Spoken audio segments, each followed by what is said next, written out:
I'm not gonna beat around the bush. I don't upload to YouTube very often, and when I do, it's only just raw, straight up and down speedrunning videos with no real editing or commentary. But today I thought I'd try to do something a little bit different, a little bit more produced, and something that's a little bit out of my comfort zone. So if this is something that you enjoy and want to see more of, let me know, and enjoy the video. So, cameras. I was streaming some Hitman to a friend in call, a person who will remain nameless for the next 30 seconds, and we started to talk about random ideas we had for challenge runs. This wasn't us brainstorming for a video or anything, we were just kind of goofing around. And after we spatball a few ideas, she said, "Hey, I saw a Reddit post a few years ago talking about what it might be like to try and beat Hitman without moving the camera. Is that something you could try? Is it possible?" And it sounded interesting, so right there in the call, I loaded up a map and I tried it. And not only is it possible, but it was honestly like a really fun challenge. I've done a lot of different challenge runs over the years, and this one was probably the most fun that I've had doing a challenge run in a very long time. So much so that I thought I should make a video about it, just so I can at least share this idea with some people. But before we get into it, I need to explain who this friend of mine was. Who is this genius mind behind the no moving the camera challenge? Well, it was none other than renowned 30k Hitman YouTuber, socialite, and influencer, Cassidy Cope, who has done me the great honor of giving me a card pop-up in her most recent video. And also saying my name wrong. As it is submitted by community and Discord server member Merchandise. Merchandise. You might know Cassidy Cope from her Facts and Features video series, or from the Talking to the Targets video she did, or Death by Proxy, or as the brains behind the now patched RFID exit bug. At the time of uploading, she just released Facts and Features number 13, so go give it a watch. This is the least I can do for her after giving me a very tiny shout out. On that note, it's time to put a post-it note under my mouse and engage in YouTube's most original and audience-gathering video premise: can I beat X without doing Y? I decided to choose Sapienza as my level of choice for this challenge, as I've ran it thousands of times before in other challenge runs, so I mostly know what general obstacles to expect while playing, which is to say, 2 very easy targets and 1 kind of challenging one. Eventually, I want to try out this challenge later on a harder map, but for right now, I'm just trying to get a general feel for how it's going to play out. Also, I'm a big fat baby, so I'm going to play on an easy map whenever I feel like it. Let me guess, conservatives? Hey. So just to show you the difference between being able to move the camera and not being able to move the camera, this is without the post-it note under my mouse, and this is with the post-it note under my mouse. And after playing this game for so long, it's just kind of jarring playing it like this. Even just getting into 47 safe house is kind of a task. So while I bumble around trying to figure out what to do, let's go over the rules. I'll be trying to go for a Sasso run, which means beating the level with a perfect score and never wearing a disguise. And just because Sapienza is such an easy map, I'm also going to go for the default loadout and starting location as well, just for a bit of added challenge. I'm going to be sticking with this general rule set for any future attempts at this challenge, but if you want to try this for yourself, like, do whatever you want. I don't care, this is just for me. Once I'm done wandering around my apartment, I head outside to the apartment rooftops. This is where I'm gonna try and get into Sylvia's mansion from. But it's also here that I make a very crucial discovery about the actual nature of this challenge.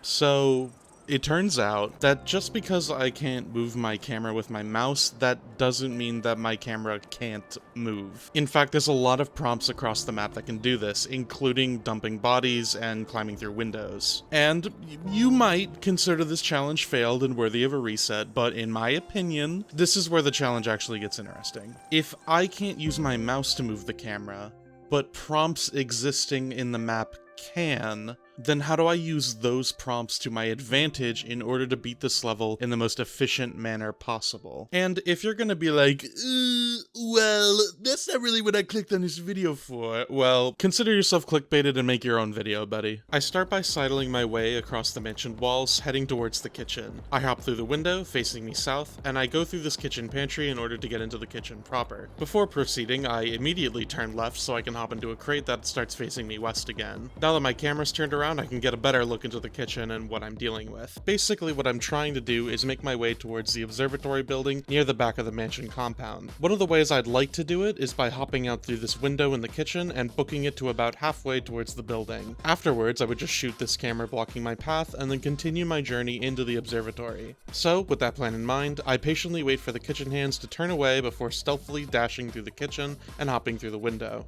Unfortunately, this turns my camera around, so now I can't really see where I'm going. Luckily, I can just take a detour inside the main building and use an unmanned crate to start facing west again before heading outside. And it's here that I start using another trick that I learned that'll aid me in my future endeavors. By getting out my gun and shooting it, the recoil causes my camera to go up slightly each time I fire, up to a max of 5 or so shots. By unaiming and then re-aiming again, this recoil refreshes, allowing me to take another 5 shots. With this, I can basically aim as high as I want to, allowing me to shoot this camera blocking my path. Now you might think that this would be a pretty overpowered technique for moving the camera, but unfortunately this method of moving the camera is very bullet hungry. Just taking out this camera has completely depleted me of bullets, and I know I'm gonna need to use this method again later, so I reset and I do everything again, but this time I opt to just go around the camera instead, saving the bullets. After hopping through Franny's window and going up the stairs, I fire a few bullets to start raising my camera again. Basically what I want to do is open up the observatory roof so I can lure Silvio into the falling path of this orrery, and I need to get my camera aiming upwards in order to be able to shoot it down. I can open up the observatory by interacting with this monitor on the upper floor, and now all I have to do is wait. I take the time to grab the mansion master key while I'm waiting for Silvio to show up, and then I line up my shot, which is a little harder when you can't move your camera. And once he does show up,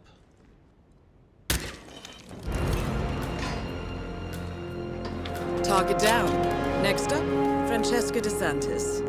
I make my way to the observatory balcony and climb up this pipe to get onto the roof. Conveniently, this faces me south, which makes unlocking this door a lot easier than the last one. I run through Silvio's bedroom with the intention of grabbing the DNA virus prototype that's inside the model ship. All I have to do is shoot it with my pistol.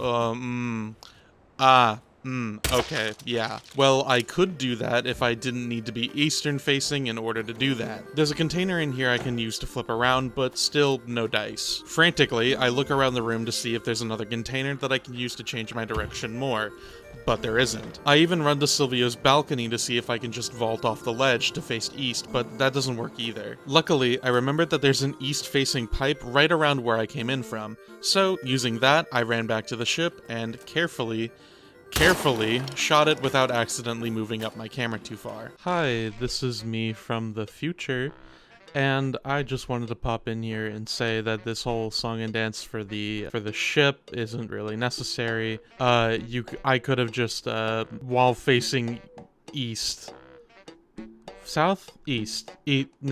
while facing south, you could just press the swap shoulder button and then you can just shoot the ship and you get the virus, and the whole thing with the pipe is just not a thing. You don't need to do it. And also later in the video you're gonna see me break my back over getting a key card. That's not, you don't need to do that either. While you're facing south, you can go up to Silvio's like bed and there's just one on the floor. You just grab it. You can't do that if you change your camera angle to align with the pipe. It's just that you just can't pick that up.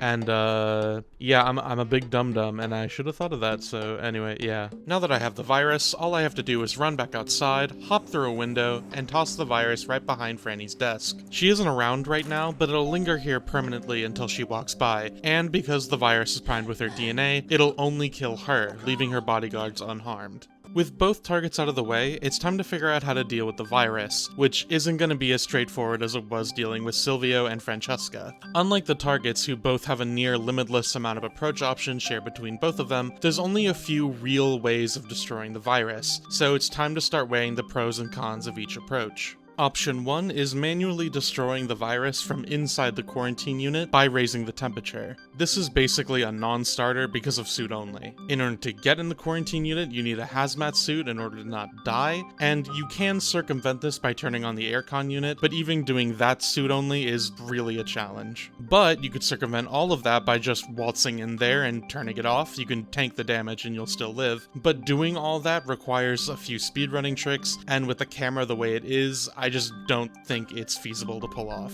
Option 2 is shooting the virus directly with a gun from a distance. This is by far the fastest, but also it's a little inconsistent, even with the ability to move the camera freely. I wouldn't say that it's impossible with the current challenge, but considering every time we shoot, the camera moves up and I have to reset every time I mess up, this just isn't really an efficient use of time. Option 3 is getting the laptop USB from the church in order to remotely destroy the virus. This is probably the most doable difficulty-wise, but it requires so much hoop jumping and backtracking and possible resetting, and then there's all the challenges of just getting from here to the church and back, point A to point B, knocking people out. I think if we're trying to do this efficiently, it's just not really a good option, as compared to option 4, which is shooting the stalactite that's right over the quarantine unit. Yeah, if you didn't know this was a thing you could do, this is the thing you can do. Assuming this is our best bet, let's make our way down towards the lab. After crossing the roofs again and making it back to the observatory, I enter into the room that Silvio got killed in and deftly avoided getting seen by Silvio's now free-roaming bodyguard, who absolutely did not startle me in a previous attempt and caused me to reset. That absolutely did not happen. I'm just here to grab the biolab keycard, and then it's back into the observatory stairwell, which leads all the way down into the lab.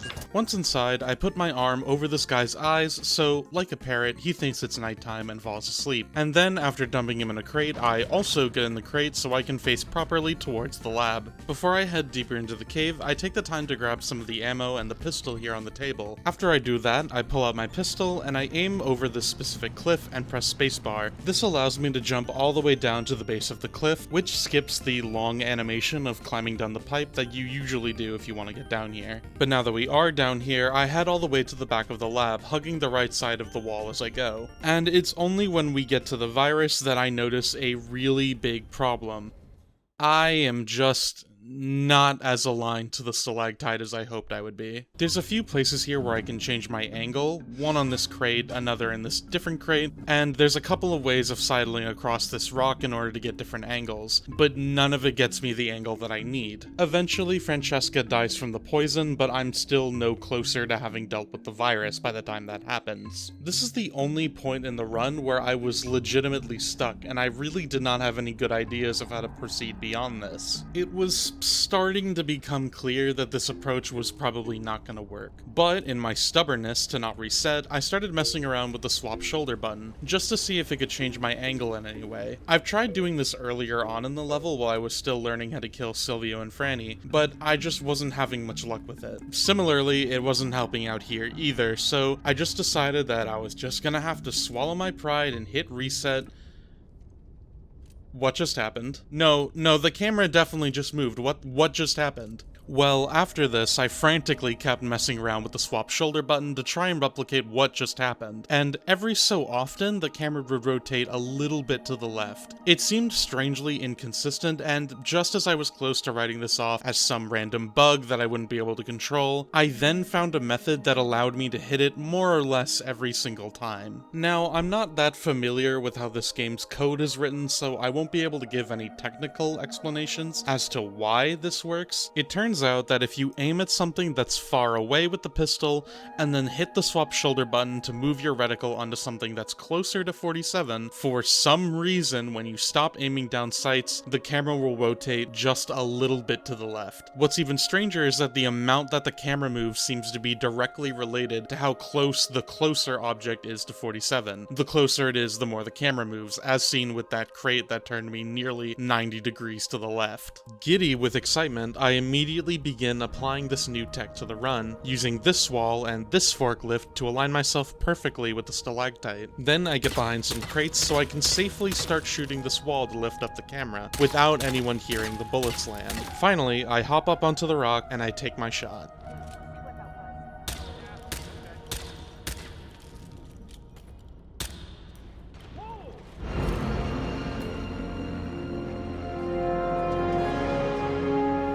And in the wake of the entire lab lighting up like a Christmas tree, I sidle around these rocks again, making sure to get back on and off again to keep my camera facing south, before escaping onto Silvio's airplane, completing the level, silent assassin, suit only, and without moving the camera.